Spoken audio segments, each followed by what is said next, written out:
Morning. I feel like I should go again. Morning. Morning. Hey. It's a pleasure to be up here to help start your day. My name is John Ireland. I'm an executive leadership coach. And as Justin intimated, I'm here to invite you to think slightly differently. How you can maximize how you choose to listen to all the great speakers today to maximize the value for yourselves and for your companies without dismissing what you hear and getting nostalgic for a TV industry that has changed and continues to change. And what I have to offer is something called the beginner's mind. Here's a quote. The beginner's mind. In the beginner's mind, there are many possibilities.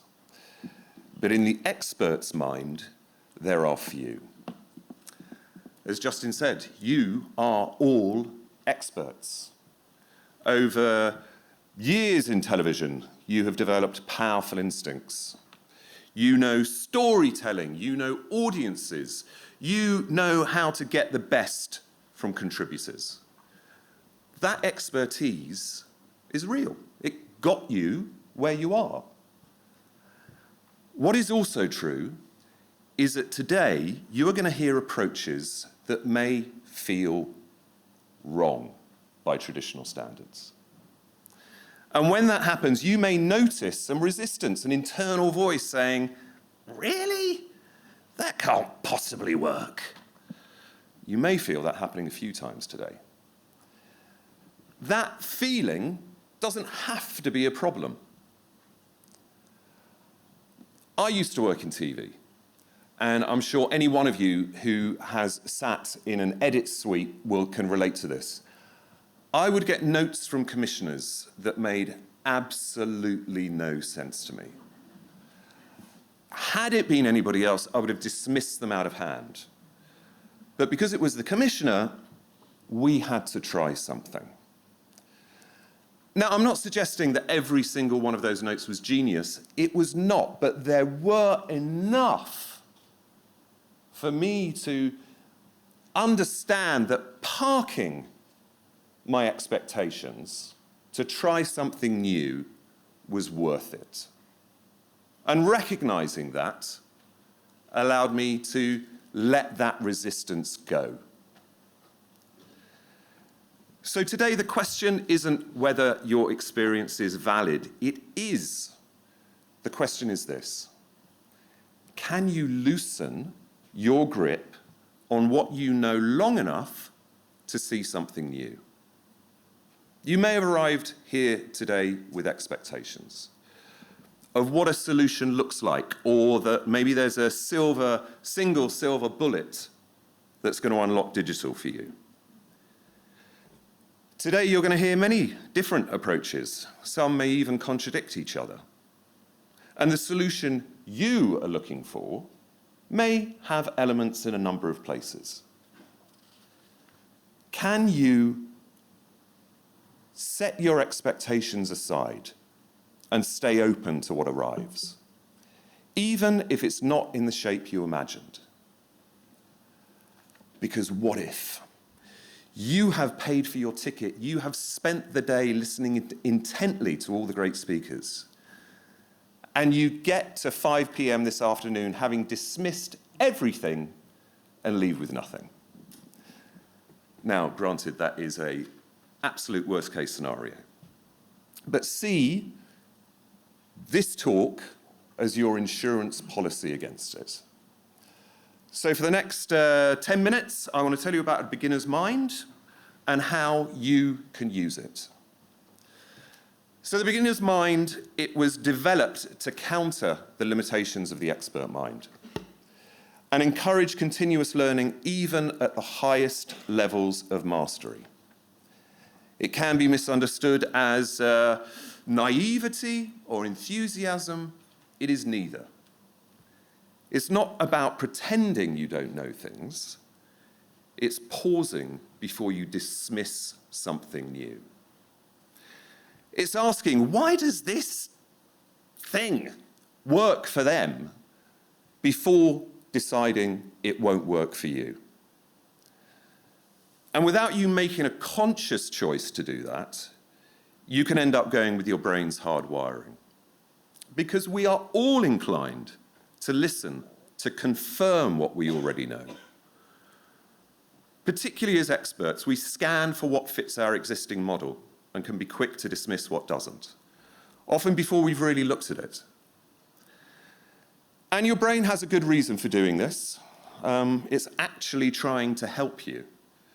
Because when something contradicts your model, your brain treats it like a threat, not to your safety, but to your status as someone who knows what they're doing.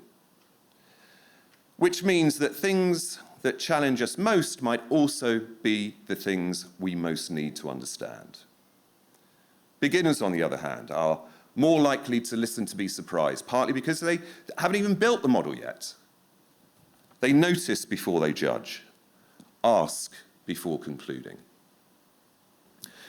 So, how can you cultivate a beginner's mind? I'm going to give you 3 ways you can use to develop it. And the first one is curiosity over judgment. We all love to judge. It's so much more comfortable when things are categorized and in their place. We may tell ourselves it's discernment. Judgment closes the door on new ideas. Curiosity leaves that door open for you to continue to explore. And today you can use that phrase, curiosity over judgment, as a standpoint. And when you hear something that to you sounds obviously flawed, try getting curious about why someone smart is doing it that way. Ask yourself, what are they seeing that you haven't? Your creative brains are probably very accustomed to deciding quickly, ruling things out at pace. And your brain may enjoy working like that. But today, you're not chasing delivery. You can defer judgment. Listen to understand, not to respond. And hopefully hold for long enough to ask, what could I be missing? Secondly, is comfort with not knowing. Like we've established, you're used to being the expert in the room, able to enjoy that comfortable feeling of knowing the answer. The pivot you're making into digital asks you to be the learner. And this is not a step down. It's strategic positioning.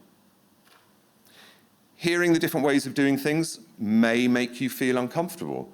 It may make you want to go to where you know you're good, your comfort zone. But presumably you're here today looking for growth.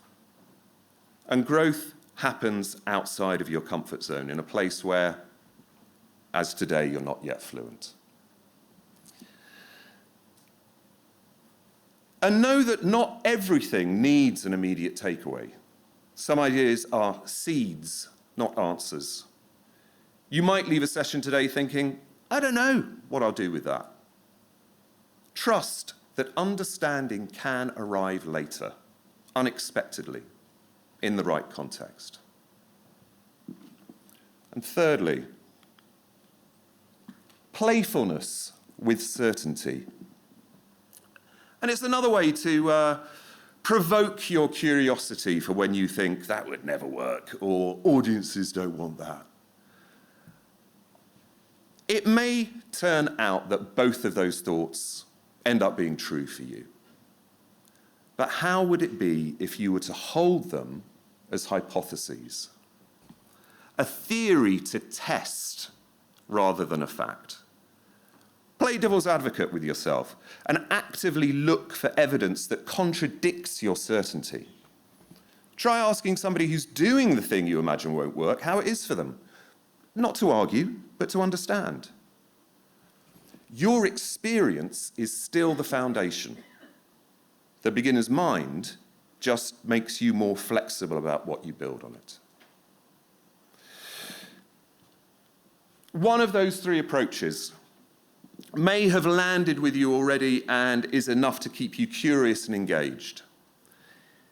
If you need more, when you're sitting in a session, you feel that resistance rise, try asking yourself one of these questions. What am I reacting to right now? The idea itself, or the feeling of it being unfamiliar? What am I assuming must be wrong that might not be? What makes me uncomfortable about this idea working for my business? And what might that discomfort be preventing me exploring? Who's succeeding by breaking the rules I follow? And these aren't rhetorical, and I've spotted a couple of people taking photos. Yes, take a photo, write them down, and literally, when something lands strangely with you, pause and pick one to sit with and see what comes up for you. So, simply put, a beginner's mind is an open mind, which offers many possibilities. You don't need to leave here today convinced. You don't need clarity by 5 p.m. You don't have to have a plan. Your job isn't to adopt everything you hear. Your job is to stay open long enough to understand why it works for someone else. Stay curious. Keep asking questions. Take what you need, but make sure you've actually seen things clearly before you decide. The ideas you need will make themselves clear. Some today, some next week, some months from now. Understanding has its own timing. And to leave you with a thought, the people who thrive in transitions aren't necessarily the smartest or most experienced. They're the ones open to new ideas. And that openness doesn't diminish your expertise. It makes space beside it. Thank you very much for listening. I'm going to be around all day. Please come and say hi. And those of you who have booked in some time, I look forward to talking. I'll be just out there, so make yourself known. Have a great day.